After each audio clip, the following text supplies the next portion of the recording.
Morning, Tim. Good morning, Liam. Morning, Larry. Morning.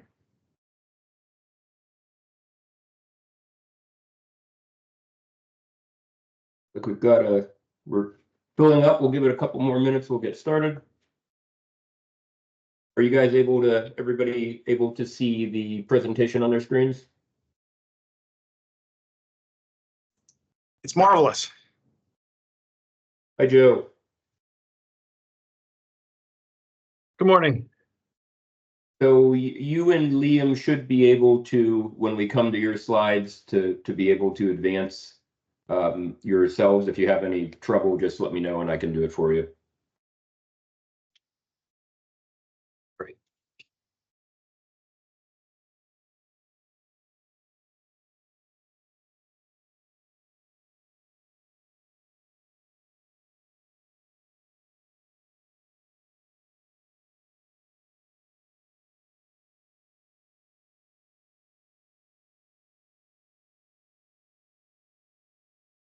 Larry, when is the actual kickoff time here? 9:45, so we're one minute away. Great. We should have people starting to flood in now. We'll maybe wait till 9:46 or 7 or so, but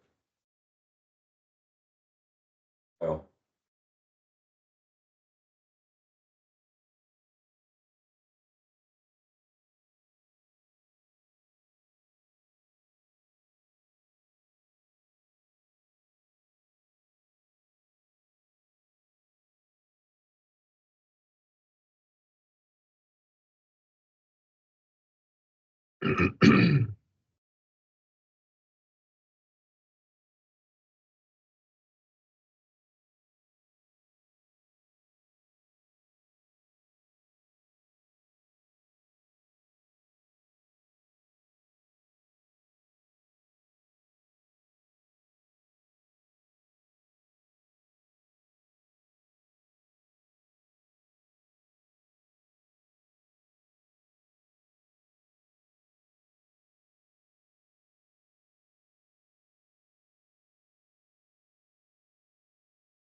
Okay, it's now a minute or so after our scheduled start time, so we'll go ahead and get going, and others can join in as they arrive.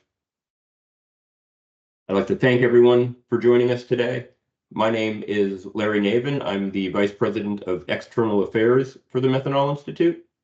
Many of you who are attending today's webinar are members of MI or otherwise familiar with us. For those of you that aren't, we are the trade association for the global methanol industry, and we facilitate methanol's increased adoption from our headquarters office in Singapore and regional offices in Brussels, Beijing, Delhi, and Washington, D.C., where I'm located. We're celebrating our 35th anniversary this year, and here's a look at some of our members. As methanol has gained traction as an energy resource over the last few years, our membership has grown significantly, and we now have over 90 member companies that represent methanol industry producers, distributors, consumers, and technology companies. Today, we're here to explore the implications of the coming U.S. federal elections taking place this November. With the country currently very polarized politically, much is at stake in these elections. Not just the presidency, but control of both the Senate and the House of Representatives are up for grabs. For the methanol industry, the outcome of these elections could have implications for many of our priorities, legislatively and also in terms of tax policy. So we welcome the opportunity to hear from some of Washington's foremost experts on this subject, Bracewell's Policy Resolution Group. The Policy Resolution Group brings government relations, strategic communications, and legal representation services together under one roof. They use a holistic approach and incorporate elements of each area as needed and work in collaboration with their clients to reach innovative solutions to their problems. MI has been very pleased for well over a year now to be working with the Policy Resolution Group. And today we have Policy Resolution Group experts Joe Brzezowskis and Liam Donovan to fill us in on the possible implications arising from the elections. I'll just give a quick bio for each of you and then turn it over to you guys. Joe Brzezowskis assists clients with navigating complex federal legislative and regulatory processes with a focus on energy, environment, and natural resources. He advocates for clients before Congress and the executive branch and provides counsel for clients in matters involving congressional investigations. And Liam Donovan is a veteran government relations strategist with nearly 2 decades of experience working at the intersection of politics and policy. He advises leading corporations, trade associations, and nonprofit organizations on the federal legislative and regulatory process and helps plan and execute campaigns to advance their policy goals. He also provides strategic analysis and intelligence to institutional investors, executives, and other clients who are looking to separate the signal from the Washington Beltway noise. So with that, I'll turn it over to Joe and Liam, and welcome. Thank you.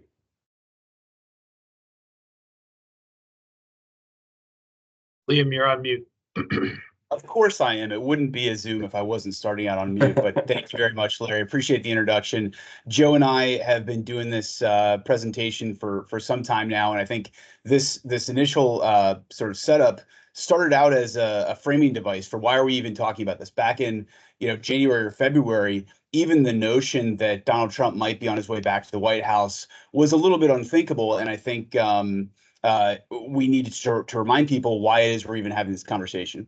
And if you look at the landscape 3-4 months later, very little has changed. And the upshot is Donald Trump, who obviously won one very close federal election and lost the second very close one, is doing better than he ever has before. He not only leads nationally, which he never did throughout 2016 or 2020, he is leading in all of the key battleground states. That's 5 states that have switched hands in either of those elections, a 6th that might be also in play. But the upshot is Trump leads in all of them. The only question is, how much does he lead by? Of course, it's still very much in the margin of error. There's 5 months for things to change, but each time I give this presentation, that number shrinks. It started out saying 8 months for things to change, and things are moving pretty quickly. We're heading into a summer period where people are tuned out and thinking about other things. So with a verdict that might come out as soon as this afternoon, as soon as tomorrow, there are only a few other big variables hanging out there. But the upshot here is I think this slide has gone from here's why we're talking about this to a disclaimer. Lots can change. I wouldn't bank on this. Trump is not inevitable, but you need to take it very seriously. And I think that's why we're having the conversation we are today. I would say also that between Joe and I, we sort of look at this as a rubric for how to think about this. We're not going to be prescriptive here because I think trying to prescribe too much about what a Donald Trump would do in any given circumstance is a bit of a fool's errand, but I think this presentation should give you a sense of what the possibilities are. First and foremost, you need to think through what are the possible scenarios.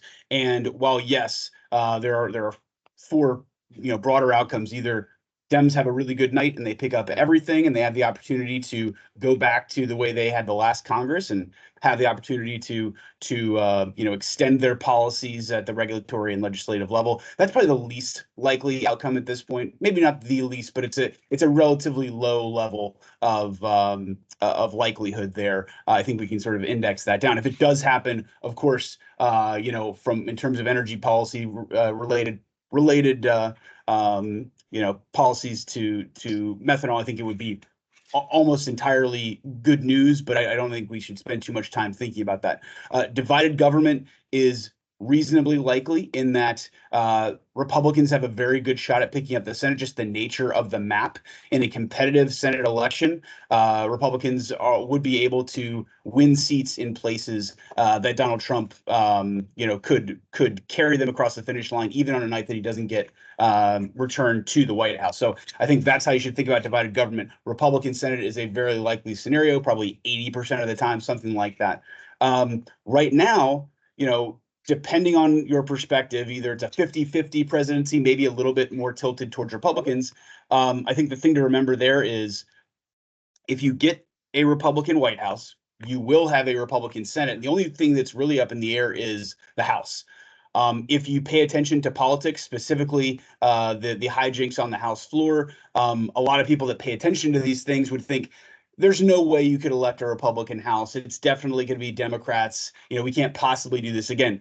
That's not how most voters think about these things. Certainly not the ones that decide elections. And you should be using in your mind a frame that if Donald Trump wins, he probably brings with him a Republican House. It's not certain. I would say probably 75, 80% of the time, if Trump wins, it is probably a Republican House. All of which is to say the single most likely outcome, if you think that Republicans are a slight favorite in the presidential election, is that this Republican victory, Trump victory, GOP trifecta is probably that upper right-hand quadrant is probably your most likely outcome. And that opens up a number of doors that we'll talk about between Joe and I in the coming slides. Thanks, Liam. So, what we're kind of seeing, particularly on the Trump campaign side and with groups sort of aligned or adjacent to the Trump campaign, is that preparations are underway already on that side for the potential of taking over the executive branch. So, for example, of course, the Trump campaign has rolled out Agenda 47. Any sort of formal transition period is not likely it will not happen until after the conventions, sort of a August timeframe. That's when, in fact, actually the GSA will grant office space to a presidential transition team to start getting to work. But there are a lot of efforts and a lot of momentum behind the policy initiatives that a potential Trump administration would implement. So, for example, the Heritage Foundation, a conservative think tank group, has started the Project 2025 effort. That's been going on essentially since President Trump left office in 2021, 2022 timeframe. So a number of conservative groups, Trump-aligned groups like America First Policy, America First Legal, have actually been getting together and as I understand it, writing executive orders, day one actions that the Trump administration may take. They're working on regulatory packages and developing that policy so that if the Trump were to win the presidential election, that they are more prepared and ready to go on day one than they were back in 2017. You'll remember that there was, we all sort of were sitting around at that time in some ways looking agape at the television and realizing that Trump had won the election in 2016. And while there were mechanisms in place, it was not as formalized. There was not as much of a sort of hit the ground running organization as there will be in 2025 if the election goes that way. And so to that end, just to note that Project 2025 effort, there are a number of documents that group has put out that is the playbook for a conservative presidential president. And so we've been looking at those, and these are not only sort of regulatory and policy suggestions, are also suggestions for reorganizing certain agencies and things of that nature. It's a pretty aggressive playbook. So what we'll go to the next slide here. And think about what are some of those specific themes that we could see in a second Trump administration. And so I think it's going to be a lot of what we saw in 17. It's just that they're already prepared to do it, right? So that's a sort of what we say is a full circle back to the future. Trump will go after a lot of the Biden policies that they don't agree with. So that is a number of sort of day one executive orders, either repealing or replacing some of the Biden executive orders. And that what we saw in early 2017 is a pretty good roadmap of what we could anticipate in 2025. Specifically on energy and environment, that's a return to what Trump views as sort of energy dominance. That's bolstering domestic energy production, and with an emphasis on some, I think, sort of broadly on sort of more traditional fuels.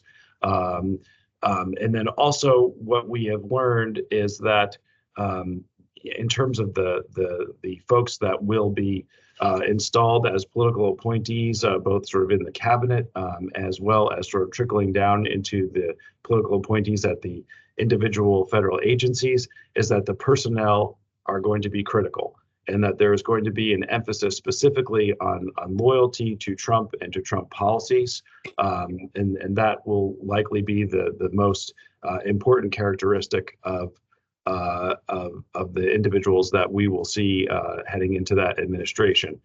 So the way to kind of think about that is that whereas in the first Trump administration, we saw a sort of a mixture of Trump loyalists. We saw a mixture of sort of old guard Republicans and conservatives as part of that political group.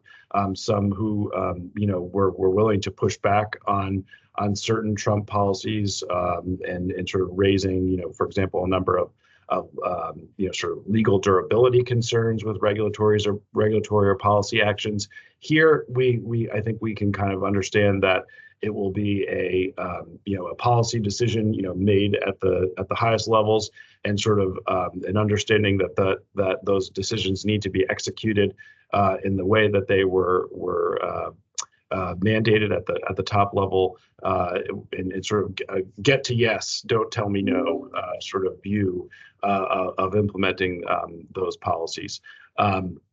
One other thing that we should mention here is, we heard a lot about it in 16, 17. We're hearing a lot about it and again now in this election out of the Trump camp, which is a sort of pledge to dismantle the deep state, which is sort of to try that I think there's a notion that there are a number of career federal agency employees, sort of part of what they've used as sort of the bureaucracy, that was able to sort of successfully push back on some of the Trump policies. And again, at the end of the Trump administration, there was this sort of Schedule F executive order that was meant to sort of go after the ability of some of these career civil servants to push back on some of those policies. And so this, if we certainly think that the Trump administration will retake up this action, which would allow the political appointees at federal agencies to have sort of more control over those civil servants, either to sort of move them to other sort of non-policy roles, or actually in some ways, get them out of the government. It is a truly, if implemented, it would be a really sort of unprecedented activity for sure, and may pave the way towards sort of more easily implementing some of these Trump policies. If I can put I would just take what Joe said the last few slides. I think the key upshot here is directionally, it's quite clear what the Trump administration would do if it could. Everything that we've talked about in the last 5 minutes or so is a function of lessons learned from last time and an appreciation for how precious time is. And so, the missteps of the early days of 2017, both with what they chose to prioritize, how they, how ready they were or not ready they were, and the personnel piece is so key, both in terms of getting people into those positions, but also getting the right people into those positions. When Trump first ran, he didn't expect to win. When he did win, he didn't appreciate how important that element is. And so he outsourced the sort of HR functions to outside groups, to Mike Pence, to people who he trusted to do it. He now believes that lots of the reasons that he didn't get what he wanted, or why things went wrong, was he didn't have those right people in place. And so I think that personnel as policy business that Joe talked about is absolutely critical. And all of these efforts in preparation is to hit the ground running and really exploit those first 100 days. And I think the other thing I would add is the experience of watching the Biden administration come in, get as many people in as quickly as they did, and pass the scale of legislation that they did. If we think back to early 2021, that is what they learned, both the missteps that they had in 2017 and the successes that Biden had in 2021. They're looking to recreate that in 2025.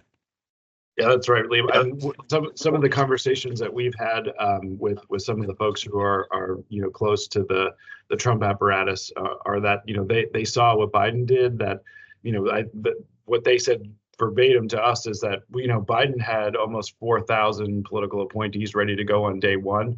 We want to have at least that number ready to go. So certainly the planning mechanisms that are involved here are much more sophisticated than they were back in 16, 17.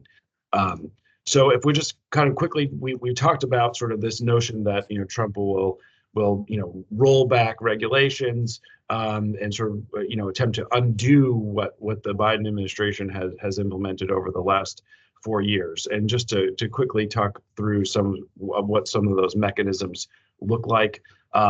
So that's that is sort of the wholesale repeal and replace of regulations. We certainly saw that in the first Trump administration with a number of the sort of major environmental regulations impacting the water quality standards and the power sector.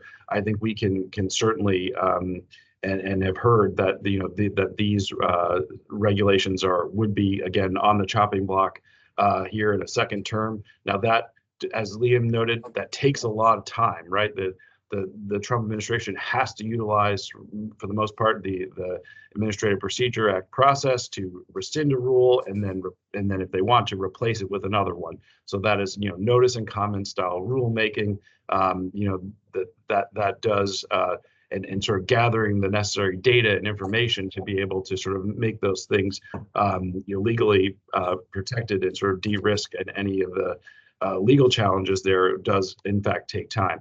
And then we also, Congress has a role to play in all of this too, through the Congressional Review Act. So just I'll quickly explain that a little bit here. So if Trump is elected president, and if Republicans take over the House or maintain their House majority and take over the majority in the Senate, Congress will be able to actually look back at some of the regulations that were promulgated in the Biden administration and actually move forward with a disapproval resolution to disapprove and withdraw those regulations if that resolution passes both houses and the president signs that into law. Now that doesn't mean that Congress can look back at all of the regulations that the Biden administration promulgates. It's only the ones that Congress has not had 60 days yet to review. And as we're sitting here on May 30th, the OMB, the Biden OMB has advised the executive agencies that they ought to finalize and publish in the Federal Register and report to Congress final rules by June 1st to try to prevent this look back period from attaching to any of these regulations. So again, if Congress does not have 60 legislative days to review a rule, then that 60-day clock could start in the next Congress for any of those rules which do not have that review period. That's why we've seen the Biden administration finalize and promulgate so many rules in this April-May time period. They are trying to de-risk that potential political outcome. And I just will say here, for example, some of the ones that may be ripe and of interest to you all, a number of the tax regulations to implement the Inflation Reduction Act, for example, are either still at the proposed rule phase, and certainly may not are likely not to be finalized sort of outside of that 60-day look back period. Those may be some that Congress would take action on with regard to the Congressional Review Act to disapprove. All right. I can think of lots of reasons why the CRA wouldn't be the optimal tool to use against some tax regulations, even if Republicans really don't like it. But as Tim Urban and I were talking about last week, there were some prominent Republicans and Democrats who introduced a CRA resolution specifically related to IRA tax regulations. So it is no longer unprecedented. We expect to see a vote on that, I think, in the near future. And so it's not something we can rule out. It's something we got to kind of keep in the back of our minds. Yeah. You know, Just one last sort of notion here is that of course one of the other provisions of the Congressional Review Act says that if in fact a rule is disapproved and the president signs that disapproval resolution into law, that the federal agencies cannot promulgate a substantially similar rule. So this does create a bit of a legal quandary, for example, where a statute has specifically directed a federal agency to promulgate a certain rule, and courts have been a bit loath to rule on that, and in fact it may be the Congressional Review Act that needs to be the utilized mechanism to determine what a substantially similar rule may be. Tim. Yeah, thanks very much. The one wild card that our slide doesn't anticipate, and frankly, I didn't even anticipate till yesterday, is that in the instance of taxpayer groups that are very disaffected by a Biden administration proposed rule, we may find taxpayer groups going to the transition and trying to sick the Trump administration on a rule that the Trump administration might not have even thought about going after of their own, sua sponte. Absolutely. Well, just zooming out and knowing how important the global markets are for the industry, I think it does it bears looking at what Trump means just broadly and thinking about if we think about what the hallmark of the 4 years, if you were awake from 2017 to 2021, obviously the international stage was where he was most disruptive.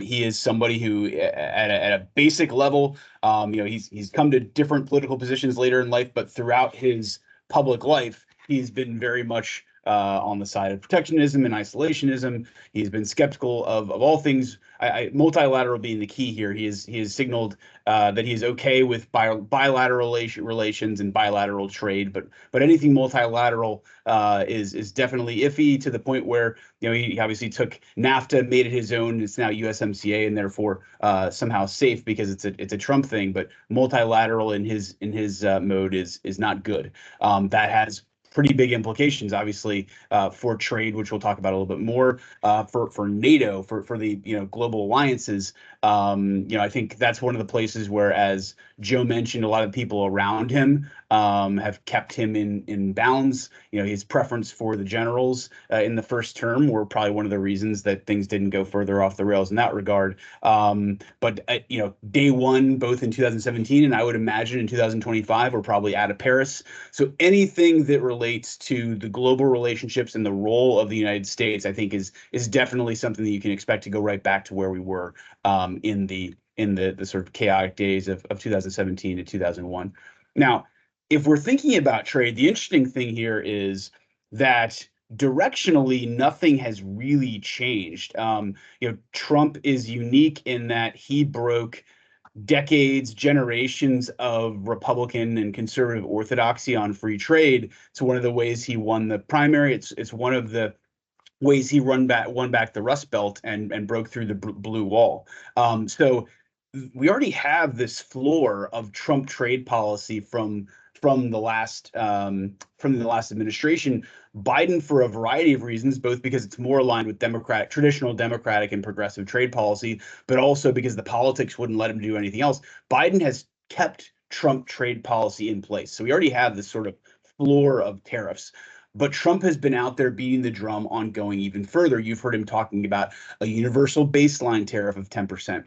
There are lots of reasons to take him seriously, but not literally. There are all kinds of difficulties with installing a truly universal tariff, but he has the means to do effectively that on any country, on any product line, for any number of reasons. He has the authority under existing laws to do pretty much whatever he wants. It just won't be truly universal without the help of Congress. You could see theoretically Republicans getting in line and doing that. I think the politics of that are a little bit tough. But the thing to remember is, even if it's not truly universal, he can really get away with whatever the lawyers will tell him yes on, whatever can hold up in court. And by the way, his previous trade action lay out a pretty strong path for how he would do that.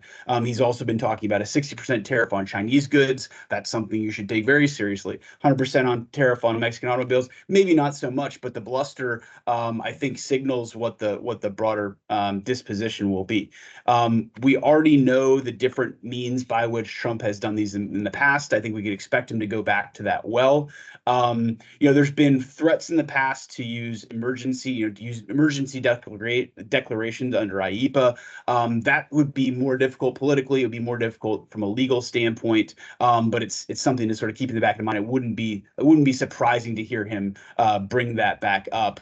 I would fully expect that on day one he will be in a position to come out with a number of expansions of the existing trade actions under Section 301, under Section 232. And I think with that in mind, you just saw where President Biden came in recent weeks and sort of up the ante. We're in this sort of tariff bidding war of sorts where Biden is trying to signal that he can play that game as well. So again, you have that first layer of Trump tariffs that operate as the floor. You now have an extension under Biden of the 301 policies. His are more targeted. He would argue they're more stable. They're more strategic. And his critique of Trump trade policy is just that it's chaotic and it is destabilizing to markets. But the upshot is, no matter who we have for the next 4 years, trade is going to continue to be a focal point. And I think the thing to remember here is not just the action that that Trump could take or the Biden administration could take. As we well know on this call, the second order impacts and third order impacts are what are the real risks, which is triggering some sort of spat with other countries that trickles down into our ability to compete in their markets. Now, obviously, I think the posture towards Asia and China specifically is going to be different than that of the EU, which is, that's the kind of thing where when Trump sees a BMW or Mercedes pass by, he gets in his head that he wants to take whacks at the EU. North America is slightly different in that he's built this USMCA fortress. But again, it doesn't stop him from taking whacks at Mexico and using it to leverage his other priorities related to immigration and the wall and what have you. All of which is to say, I think trade is the single most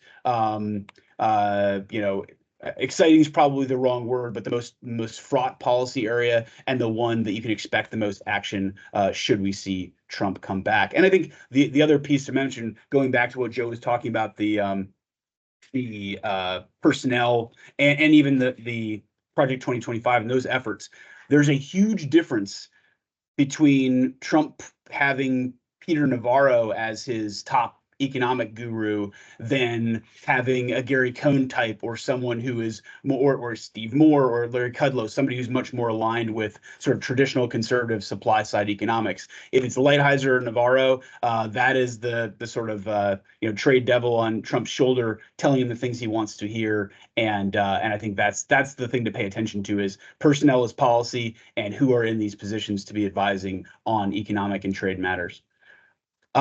In terms of Trump and the IRA, there's been a ton of chatter on this recently for great reason. Of course, this is a huge law with big implications, and it is something that Republicans have been very vocal about their intention to repeal. They've done their best to do just that in their control of the House.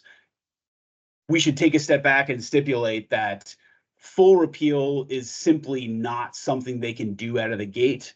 It's probably not likely they can go too deep into it, even if they have the political tools. If you think about what happened last April in the context of, it was a pure messaging exercise, but it was important for establishing the leverage Republicans needed to bring President Biden to the table on the debt limit. And one of the things that the Freedom Caucus, the hardline Republicans, demanded was, we need to repeal all these clean energy credits.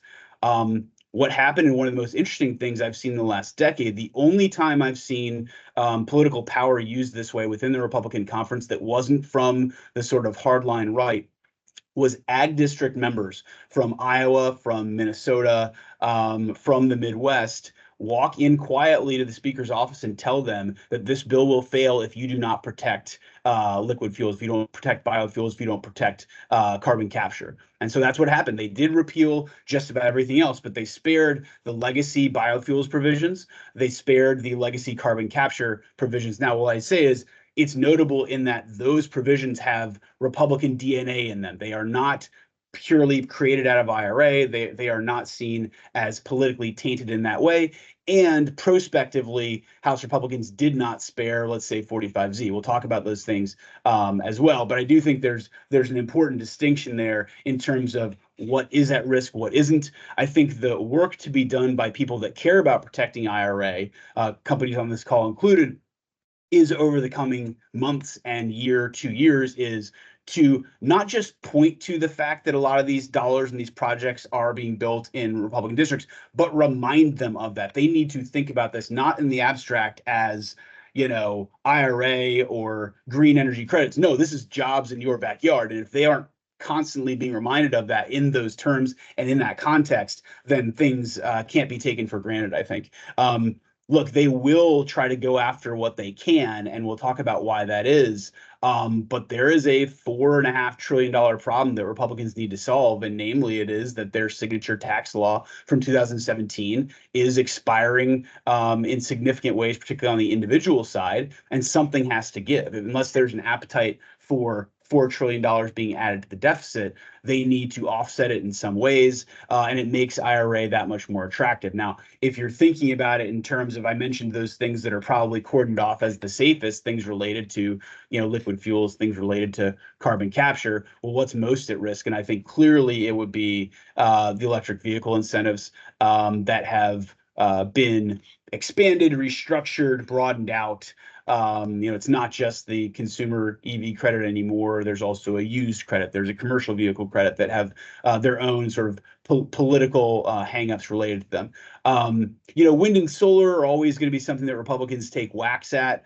They are, you know, things that have Republican constituencies. There's a reason they're in the code. All of these things are now out for at least 10 years and further, to the extent that they're tied to emissions reductions. And so the more things get built, the more projects that are tied to these, I think the harder it is to unwind. But again, you can't take that for granted. I would also say, and this relates to the same point I was making about, you know, legacy credits that have previously been voted on and adopted by Republican Congresses are in a different category than things I'd say that are new starts. Things like the advanced manufacturing credit under 45X that goes for solar panels and you know, wind blades and that sort of thing. I think that will be on the chopping block, not least because the score has seemed to explode. We'll talk about that momentarily, but I think this is one that Joe can speak to as well. But you don't need to repeal these things to have a significant impact, and that's for good or for ill. Revisiting that tax guidance, whether it's, you know, too generous in Republicans' eyes, you can revisit that. Whether it's too punitive in Republicans' eyes, I mean, there's things like 45 Cap V for hydrogen that you could imagine this was written in a way that would be bad for you know, conventional and conventional adjacent energy companies. Republicans might want that to be loosened up and written closer to statute. And then also, you know, it's not just a tax law. There's lots in there in terms of grant programs, loan programs, those sorts of things that would just completely be viewed differently, administered differently under the Biden administration. Joe, I don't want to monopolize. I know you have thoughts on this as well. Yeah, so just one thing I'll just add on this particular sort of durability of the IRA, you know, based on the election outcome, is that, you know, yesterday I was with a Republican Senate office from an energy producing state, with I would say the more moderate senator from that state. And when we were discussing, you know, sort of the future of the IRA and its durability, you know, obviously the sort of party line was, you know, everything's on the table, right? Is what we were told. But then, you know, when you start to have a little bit more of a discussion, and you know, you remind them that you know, some of these tax credits represent, as Liam said, jobs, represent steel on the ground. Then it's, okay, well, actually we'll want to hear about that. We will, because it might be more of a scalpel approach rather than sort of a meat cleaver, right? And so I think that does create an opportunity as we sort of laid out here, is that as this sort of guidance is put out and as rules are written, there is theoretically the potential here to engage with the administration and sort of make I think a very strong claim for how important these tax credits are in terms of sort of boosting the domestic energy production, and finding some alignment with Trump administration policies, which I think leads us to a discussion a little bit on sort of the politics of clean fuels and specifically sort of 45Z, the clean fuel production credit. And you sort of, as we've sort of seen this particular section come together, it's sort of an interesting group of stakeholders, right? It's the ag community and liquid fuels producers, you sort of mixed together with airlines and other groups, and sort of this push and pull around sort of the how the GREET model ought to sort of treat various fuels, and because of this sort of complicated dynamic, and we are sort of seeing a sort of a tension between Democrats and Republicans on how this particular credit ought to be implemented, right? And so and as Liam said before, with regards to anything that is sort of biofuel related, that is sort of an immediate non-starter in terms of a repeal on the Republican side. And I would say, from my experience when it comes to fuels policy, particularly with the Trump administration, Trump has this view in his mind. I think certainly that the ag community, he owes something to the ag community, right? And that sort of that there, and certainly in the first administration, his view was that the ag community is part of the reason why I got here, and so certainly I think the ability to sort of leverage the ethanol and the biodiesel community to sort of push forward certain and push forward the durability of certain credits like 45Z is an opportunity here, and which also sort of leads me to a slight discussion on sort of where we can see other fuel policy programs such as the renewable fuel standard. Certainly in the Biden administration, we saw a couple months back a proposed rule that would have expanded the renewable fuel standard program to allow for renewable electricity that is utilized in electric vehicles to generate renewable identification numbers, or RIN credits. I think that's a policy that we may not see in a Trump administration moving forward. That now that the sort of the ag community and traditional fuels producers are a bit more aligned, not only in sort of their thinking, but in fact in actual sort of production, particularly on the ethanol side. I think it's more of an argument of what will maintain the liquid motor fuel industry sort of versus the electric vehicle or alternative sort of fuel industry. And so that's kind of some of the thinking I think that will take place here. Again, I think it's important for sort of understanding what the future of, say, an RFS may look like, is who will the next EPA administrator be?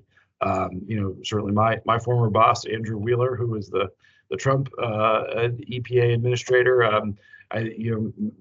has made some remarks in the press that he would, if asked, he may go back and take on that position. And I think certainly has a record of again trying to promote liquid motor fuels, and sort of maintain the durability of that program in that regard.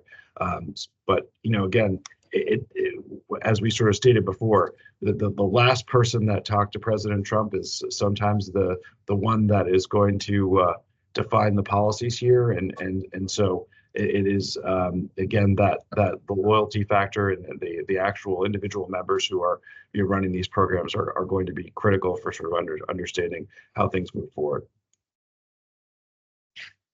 This is my Willie Sutton slide. If you're trying to figure out why Republicans would go after IRA when it benefits their districts and that kind of thing, and the answer is because that's where the money is. And if you look at it, every time it gets rescored by whomever, the numbers seem to grow. And so it was originally a $271 billion tax title that increased to 266. According to JCT, that's probably on the low end. And if you consider the interaction with the new rules that Joe was talking about that were raced out to beat that CRA look back window, the impact on carbon capture and hydrogen, some of these other drivers of cost are only going to drive that score higher. If you ask Goldman Sachs, they think it's over $1 trillion. Penn Wharton thinks it's over $1 trillion. That matters because that TCJ cliff I mentioned, it says here 3.2 trillion. There's a report that came out today saying that's up by 50% now. It's $4.5 trillion. They need to find money that way.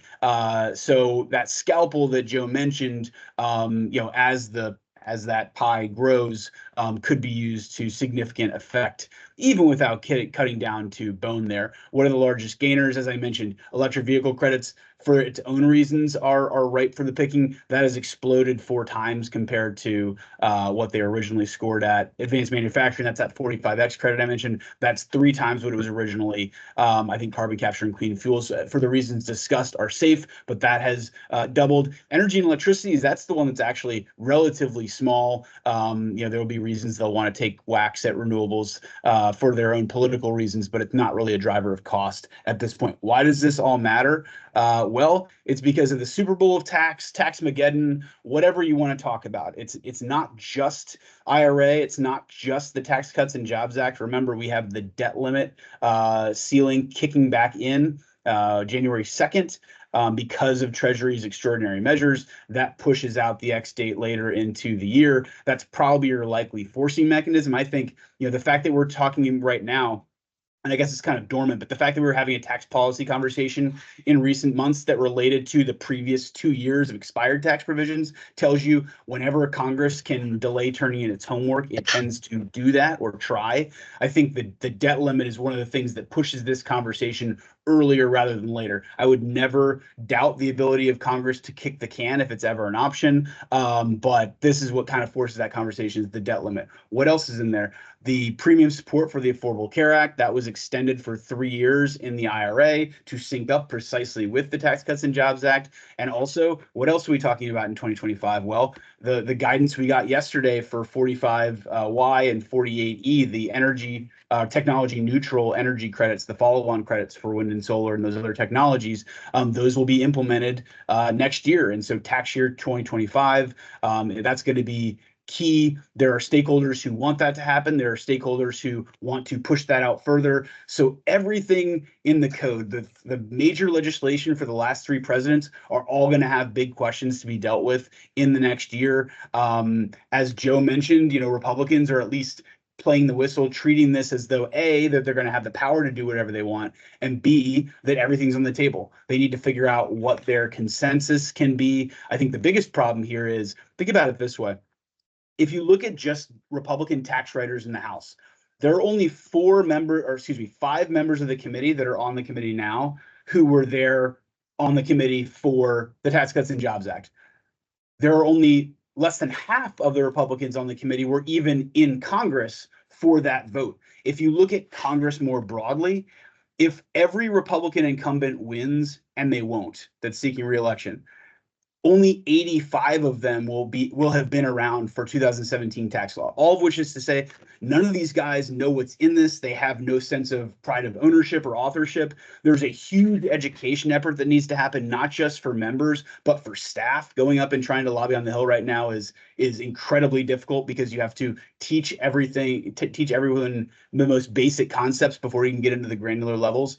So right now what they've stood up is, they're calling it the tax team process, which is meant to deputize members of the tax committee, get them to take ownership of it, sort of learn it, teach it to each other, go out and engage with stakeholders. I think it's a good opportunity for us as advocates, as stakeholders, to go in and talk to them. I would recommend that you go in and do that. The comments are being solicited to the groups before October 15th. Different groups will have different products, but it's an opportunity to go in and participate and talk about our issues. And I think that's the main thing to me, is we can't take for granted that any of this stuff is going to be around. You have to go out and remind them what it means for them, for their districts, for their constituents. And the other thing to remember is, it's a non-zero chance that the Democrats do win that trifecta and have the opportunity to go back for more. So even under Biden, a lot of these things could be open for tweaks, for changes, for augmentation. So I'll leave it there. Joe, do you have any closing thoughts before we kick it to questions? No, I think we well covered it, and happy to take any questions on anything else. And Larry? Yeah, no, thank you, Joe and Liam. I've got one question maybe to start us off, and it's what you see as potentially the impact on some of the actions of agencies, and such as the Coast Guard's decarbonization policies for the maritime industry, and how likely a Trump administration would be to be able to reach down into an agency at that level and impact those efforts. Well, I think that's a great question, Larry. And so I think what, in sort of framing up this notion, right, that Trump is, if elected, is sort of looking to sort of undo a number of the activities of the Biden administration. And so if you look at the Biden administration and sort of, the granularity of the Coast Guard of sort of taking a decarbonization activity, Biden has adopted sort of a total government approach to address climate change. And that's on the federal act, from command and control regulations to federal acquisition to sort of in everything it's sort of in between. And I think that that sort of notion is just not something that we will see in the Trump administration, right? That sort of the Trump view of what the federal agencies ought to do is sort of return to their original mission, right? And that again is from the command and control regulatory side down into sort of some of these policy initiatives. So for example, taking like the EPA, for example, right? We've had conversations where with folks aligned with the Trump campaign that say, well, climate change, yeah, we'll be interested in it, but we'll be interested in it sort of as equally as we are in sort of ensuring that Americans have access to affordable energy, right? And so I think if you take that as sort of an example of how the regulatory agency is going to look at climate change, then you can sort of extrapolate that out to some of these other policy initiatives to say that we might see a total 180-degree turn on something like that. Now again, that means that there could be opportunities there too, right? And that there are, I think, to the extent that there are opportunities to sort of promote, continue to promote, even in a decarbonized scenario, sort of with liquid fuels, or if there's a nexus with a traditional fuel in some way, that again, that could be an opportunity to exploit, to sort of demonstrate to the administration, why this sort of moving in a certain direction is sort of connected to sort of that sort of traditionalist view of energy.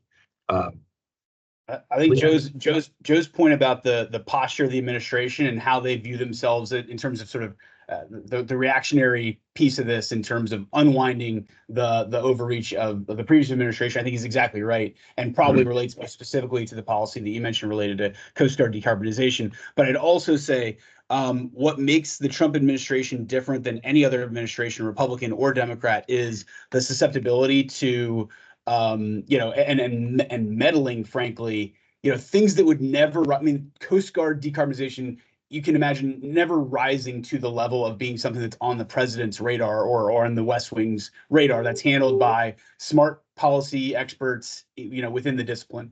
I think in the Trump administration is where you can, if you come at the right angle, people can get into the president's ear and force policy changes at a level that is just unorthodox, and so therefore hard to predict. And I'm not saying it's necessarily this one, but on fairly random areas, there is asymmetrical tail risk, because if someone cares to, they can get to him, and you could see a truth or a tweet or whatever, and new policy can be set from the top down in a way that is completely foreign to a normal administration. Yeah, no, thank you both. That's a great answer, and I think that is we saw that the last time, didn't we? That he could, like a cannon out of left field, he could weigh in on something on social media, and his head can be turned. We've got about 7 or 8 minutes left here in our time. I've unmuted the microphones for folks, so if you have a question, you're able now to unmute yourself. Please identify yourself and ask away. Thanks, Larry. This is Dan Lefevre, SunGas Renewables. A couple questions. My main interest here is finding out if you all have an opinion about where the oil and gas sector sits around IRA tax incentives. I suspect in general they're pretty supportive of 45Q and like to see that move forward. Where are they on 45V? Do they consider that an important opportunity for them in the future for decarbonization? My sense is that the Trump administration is going to listen to the oil and gas sector. It has in the past, so that's my question. Thank you. That's a Tim Urban bat signal right there. Yeah. So thanks very much. So I guess within the context of the fact that the oil and gas industry is not monolithic in terms of the investments they're proposing to make and the business development plans they have, I'll note a couple things. So first of all, with regard to Section 48, the 48 and 48 Cap E have a hydrogen storage credit that would be, have some pecuniary value to companies that are getting into hydrogen. A number of Bracewell's conventional energy clients have deals and potential deals in the hydrogen sector lined up. The one caveat, and Dan Lefevre, you know that very well, is that the final regulations on hydrogen are kind of a jump ball right now. It's not clear to anybody exactly how far the administration, if at all, is going to budge off of the very restrictive proposed rule on 45V. So that's, I think, yet to be determined. I do think that with the right permissive rules, regulations, I think you would see a lot of the oil and gas sector playing with different combinations of hydrogen production, carbon sequestration, making products out of hydrogen, et cetera, et cetera. So that's one thing. With regard to Section 45Z, I think, the conventional energy industry is to a degree, some of the biggest producers of alternative and biofuels for transportation. A number of them have aspirations to be among the biggest producers or blenders or whatever of sustainable aviation fuel. I think, again, the details are going to be really important. We don't have 45Z regulations yet. The 45V, the 40B, capital B regulations we already have on sustainable aviation fuel are sort of a mixed bag. So I think how Republicans react really depends on how the final rules on a lot of these regulations come out. If they continue to be like basically rat poison for biogas and for biomass and for some of the fuels companies, then I think, you may very well find those people on Trump's doorstep during the transition, shaking their fists in the air. If the provisions are more permissive and lead to a lot of business development and facility building, then I think you might find those same people on lawmakers' doorsteps, clamoring to protect them. So I think the jury's out, Dan. Well, thanks on that, Tim, but you opened up one last question, so I'll just ask it if you don't mind. So do you really think the 45V rules will be out before the election? The final rules? I think there may be interim guidance before the election. My gut is that the final rules may not be out before the election. Thank you. Great, thank you. I'd seen, I don't know if you're still here, Natalia. I thought I saw your hand up if you had a question. I had a She similar may- question about, yeah, I had a similar question about 45V. Obviously, we don't have the final regulations yet, but Tim, did I hear correctly? If basically the rule is more flexible, you think it will be more solid and more protected? Yes, so I guess, within 45V, and Liam and Joe can jump in as well, there are actually several sort of overlapping constituencies that are not identical. You've got sort of the people that want to make so-called green hydrogen with electrolyzers and water, and that tends to be sort of among the sort of more progressive end of the spectrum. You've got people that want to make so-called blue hydrogen using, other sort of conventional energy feedstocks and biogas. Right now, it looks to me as if the proposed rule provides pathways for people to get there on green hydrogen if they, adhere to a whole bunch of restrictive sort of 3 pillars rules. So those people are not completely thrilled. On the other hand, the proposed rules, both for 45V and for 48E, are extremely daunting, I think, for people that are looking at these conventional energy and biomass-based feedstocks.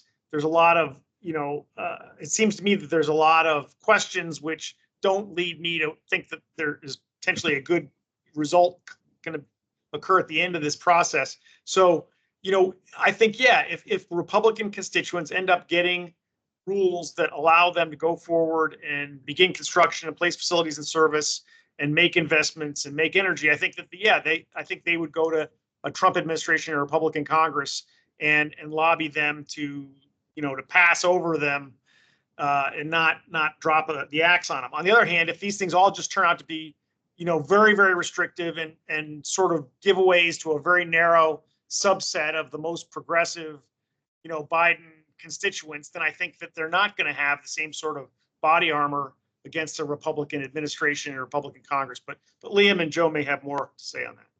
No, I think, Tim, you're exactly right. The one data point I'd flag that I kind of gave short shrift to as we were talking about this particular slide. But if you think about where the support would be coming from in the House Republican Conference, even specifically on the Ways and Means Committee, if you look at who is running the supply chains tax team, which sounds like an odd name, but that is where Chairman Smith has deputized Carol Miller from West Virginia to lead the charge on educating members and sorting through the options of, particularly with respect to energy, but specifically in terms of IRA-related rescissions.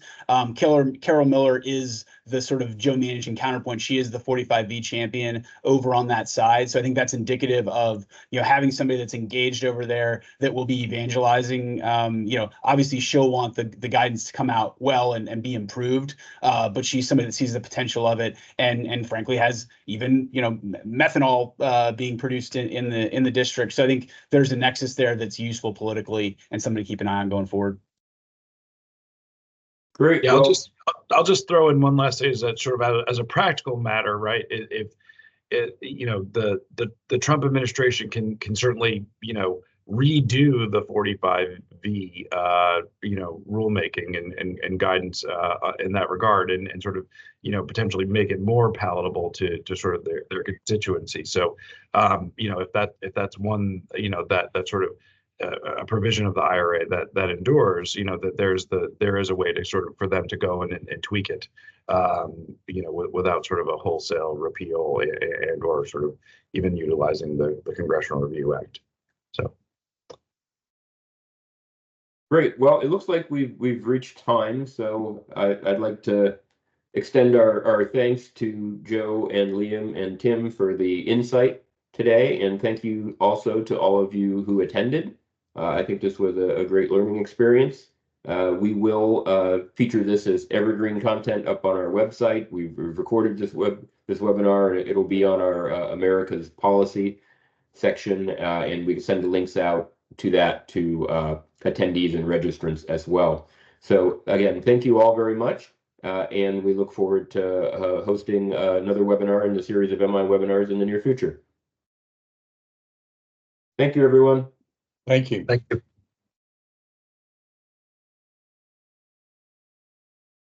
Thank you so much.